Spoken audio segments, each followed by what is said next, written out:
everybody, in today's video I'm going to give you 10 important things that you need to do before starting a print-on-demand store. And unfortunately, there are a lot of consequences if you skip over this 10-point checklist, and none of them are good.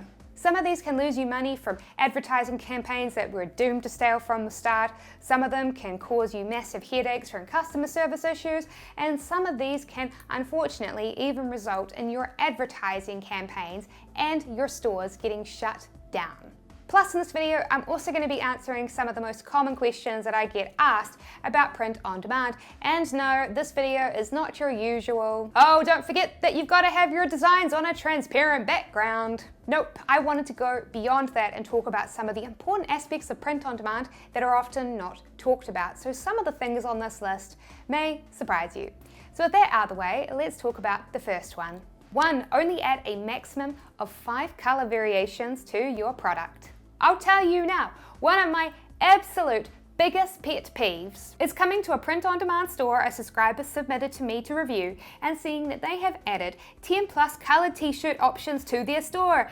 No! There are multiple reasons why this is a terrible idea. Starting with the fact that, it looks absolutely terrible and horrendously ugly having a million billion colored t-shirt on a white background in the image gallery. The second reason is that giving customers lots of options is usually a bad idea because of something called analysis paralysis. Basically, when a customer sees lots and lots of different t-shirt colors, they become overwhelmed and don't know which to choose, and so ultimately choose nothing at all. And of course, the third reason is that sometimes certain designs don't even look great in every color. So when you're choosing between different colors, something that's really good to keep in mind is that when it comes to t-shirts, Amazon Merch have found that darker shades usually perform better, with black being their top selling t-shirt color, which is pretty cool to know.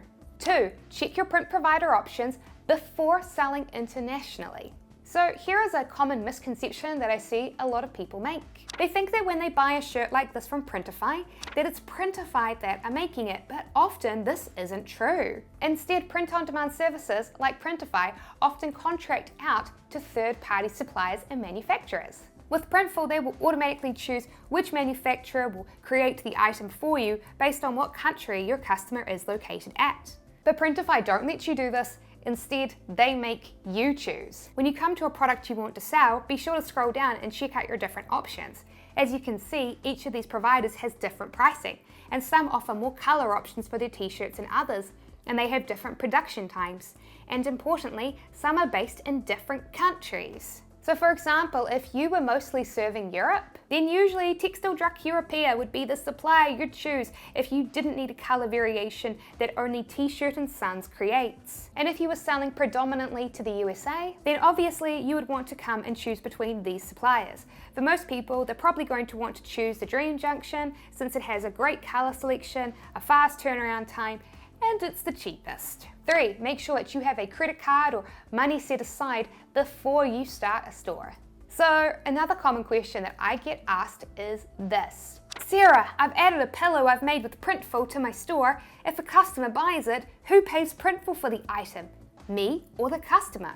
Good question, and the answer is that you pay for that pillow, not your customer. I'm going to show you an example of how this different transaction thing works, but I'm going to use Printify because of the fact that when it comes to pillows, it's way cheaper than Printful. With Printful, they cost $16.95 for the lowest option for the standard square throw pillow, whereas with Printify, they start at $7.37. With the Printify subscription, much better. So anyway, moving on, you've gone ahead and created this coffee pillow with Printify that you're selling to baristas and cafes. When a customer comes to your store and buys it for $14.95, you will receive this $14.95 minus transaction fees, not Printify. They get none of it. Instead, what actually happens is Printify will by default check your store once a day for orders. When it checks and sees an order, it goes boom, let's fulfill it, and starts the process. They will charge the credit card or debit card that you should have added to your account in advance, and you need to add this yourself in the settings. You'll be charged the price of the pillow, which again is $7.37 with a subscription. They will make sure that the pillowcase is manufactured and then shipped out to your customer. And so no, the payment that is paid to you is separate from the payment that you make to the print-on-demand provider. They are two separate transactions. And so it's important to remember that your Shopify payment will take several days to arrive in your bank account, with payouts differing from country to country. And with PayPal, in the beginning, it can take up to 21 days to get your money. So make sure that you've either got a credit card or some money set aside so that you can purchase these items in advance to tide you over in the meantime. Credit cards are usually the best option for this because you've normally got 4 to 5 weeks to pay back the balance without accruing any interest. And you will receive your payment well before that happens.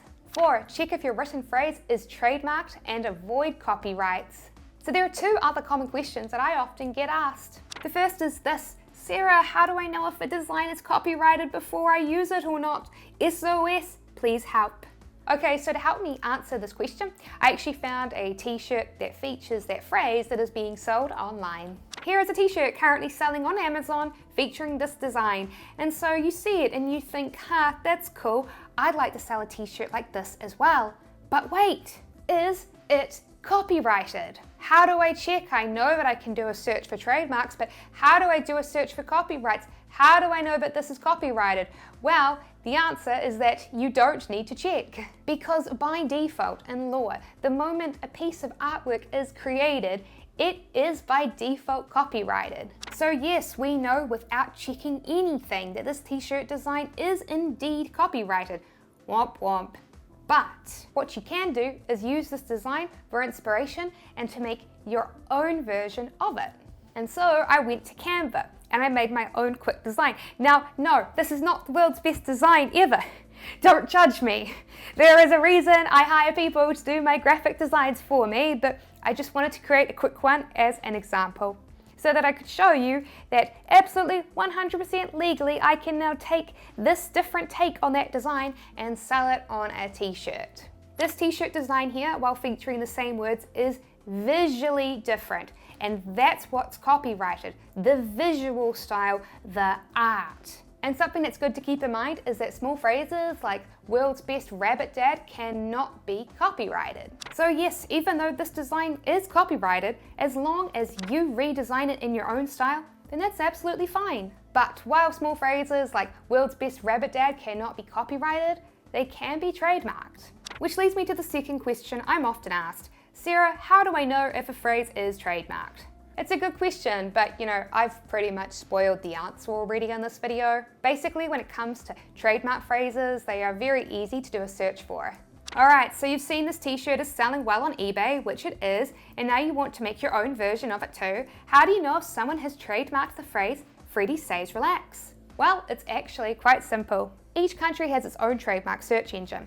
I'm here at the USA Trademark Electronic Search System. To check if this phrase is trademarked, all I need to do is type in "Freddie says relax" and do a search.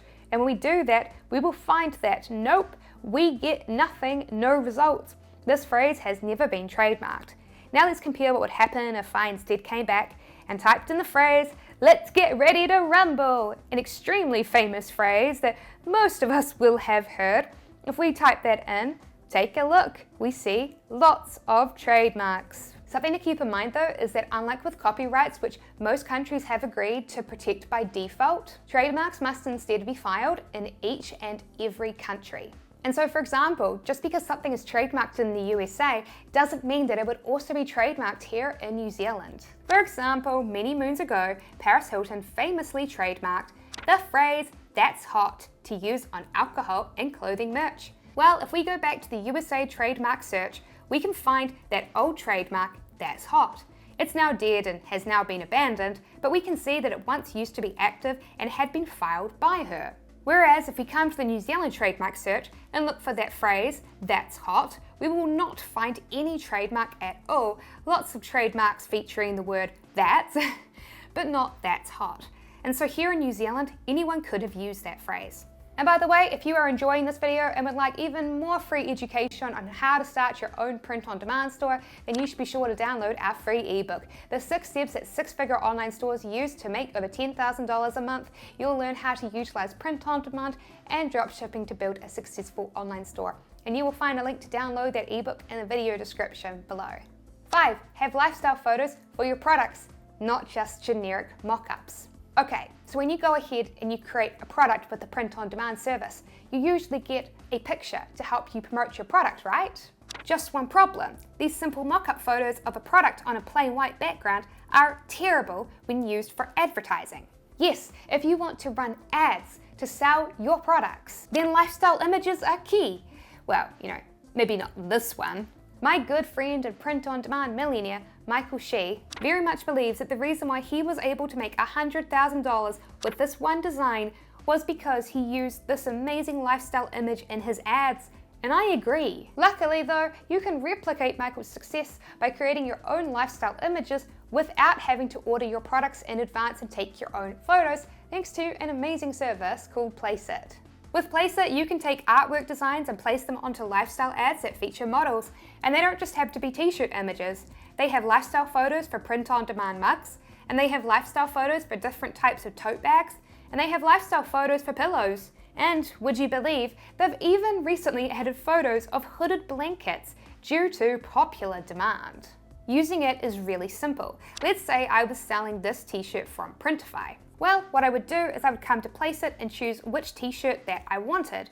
After you've chosen what color shirt you want, all you need to do is come and upload that design or picture that you added to the t-shirt that you created with Printify and let it load.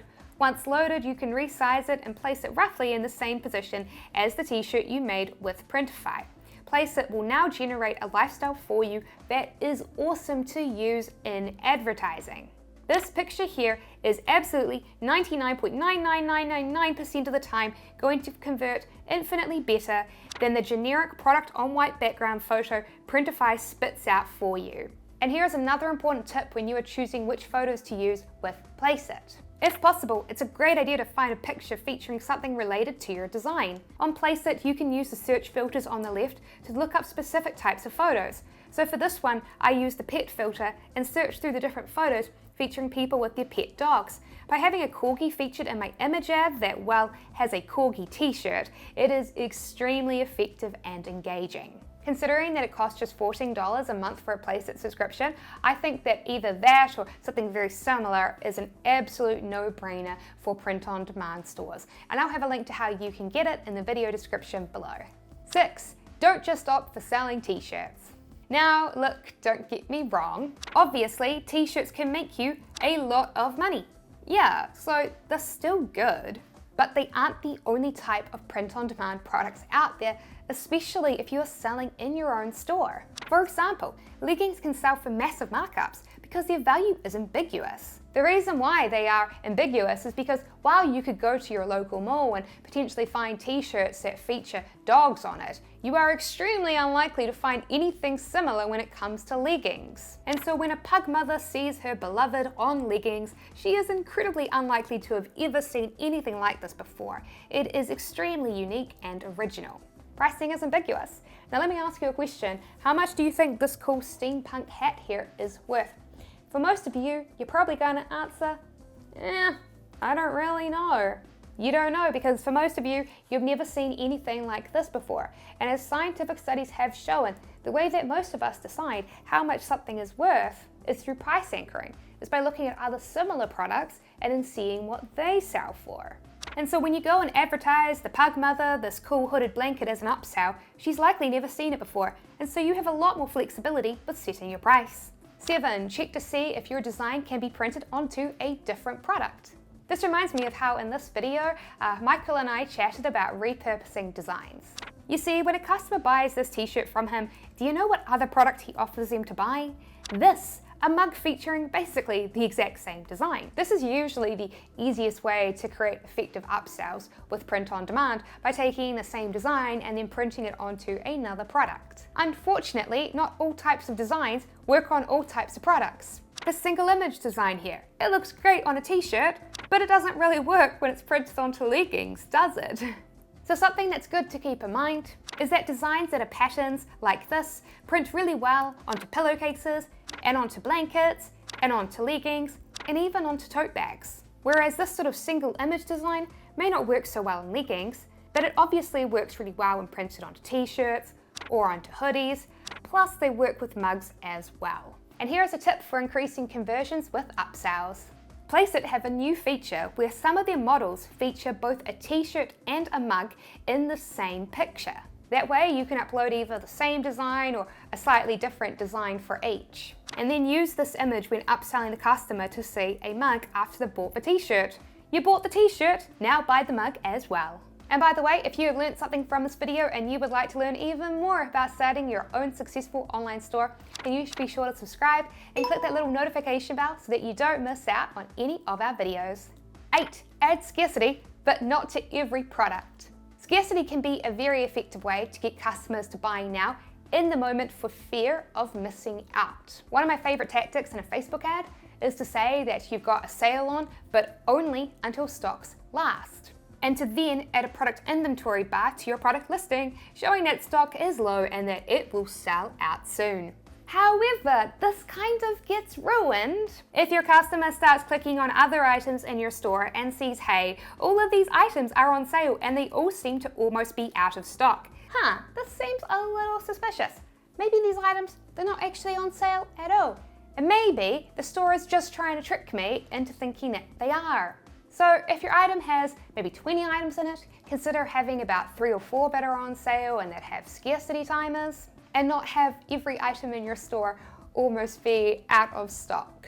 The Shopify app that I used to add the scarcity countdown bar in was Sales Pop Master. The app is free currently and it's very easy to use. Most apps like this cost money, and so I highly recommend checking this one out if you are on a budget. 9. Check to see if your niche is banned on Facebook. You know, just imagine if you'd gone to all the trouble to create a store featuring print-on-demand wall arts with erotic images and, unlike Sedisha, did not ask the question, is this a good idea? I'm really glad that you did ask Sedisha, because if you had not asked that question, you would have very quickly discovered that Facebook's advertising policies will make it a nightmare for you if you try and promote your products without your ads getting shut down and potentially getting banned.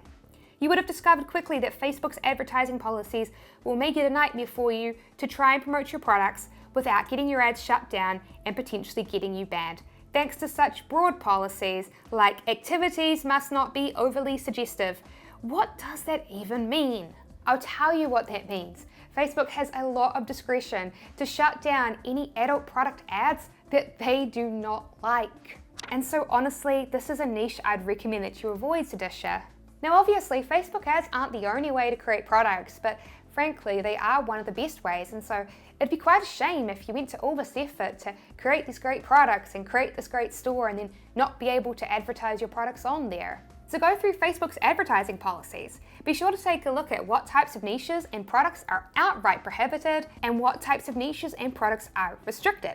Now, I've certainly sold products on the restricted list, but it does mean you'll have a lot more scrutiny from Facebook. So be sure to read the rules very carefully. 10. Find your most honest friend or family member to get their feedback. Look, here is the blunt, harsh truth. It can be very, very difficult for us to step back and be objective about the things that we create. I still remember this one store review I did for this print-on-demand store here, Domainaswag. I was absolutely astonished to see that they thought that selling this t-shirt here, featuring the ugliest stop sign I have ever seen, was even remotely acceptable. But really, I shouldn't have been surprised, because as I've talked before about on this channel, most of us suffer from the psychological oddity of illusionary superiority. Essentially, the vast majority of people think that they are above average, which is why it is very important to stake out your most honest friend or family member that has a reputation for not beating around the bush to give you their true, honest opinion about whether your products or your store look ugly, even if the truth stings a little. If Domainaswag had done this, then they probably could have avoided this disaster. Thanks for watching this video. And again, if you would like to learn even more about starting and launching your own successful print-on-demand store, then you should be sure to download our free ebook, The 6 Steps That Six-Figure Online Stores Follow to Make Over $10,000 a Month. And you'll find a link on how you can download that ebook in the video description below.